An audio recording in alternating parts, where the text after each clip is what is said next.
नमस्कार, जय महाराष्ट्र। बघूया आजच्या विशेष बातम्या। लाच घेताना सहाय्यक वनरक्षक आपेट आणि लिपिक मोरे लाचलुचपत विभागाच्या जाळ्यात। 15,000ची लाच स्वीकारताना कारवाई।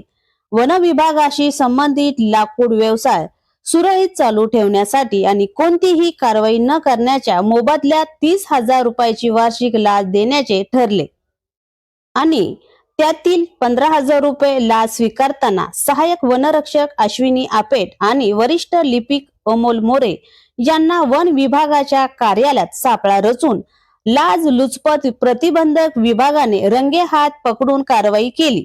या कारवाईने जिल्ह्यात खळबळ उडाली आहे। तक्रारदार हा शेतामधील झाडाची खरेदी, कटाई, वाहतूक व लाकूड विक्रीचा व्यवसाय करतो। हा व्यवसाय कोणतीही अडचण न आणता सुरळीत चालू ठेवण्यासाठी तसेच भविष्यात कोणतीही शासकीय कारवाई होऊ नये यासाठी लाच मागितली होती। तक्रारीशी शहानिशा करून 31 डिसेंबर रोजी बुलढाणा येथील सहाय्यक वनरक्षक कार्यालयातील दालनात सापळा रचण्यात आला। कनिष्ठ लिपिक अमोल मोरे यांना सहाय्यक वनरक्षक यांच्या समक्ष तक्रारदार मोताळा तालुक्यातील लाकूड व्यापारी सय्यद युसुफ यांच्याकडून 15,000 रुपये स्वीकारताना लाच रंगेहात पकडण्यात आले। तपास बुलढाणा सिटी पोलीस करीत आहे। मी एपी न्यूज महाराष्ट्रासाठी पूजा कायंदे।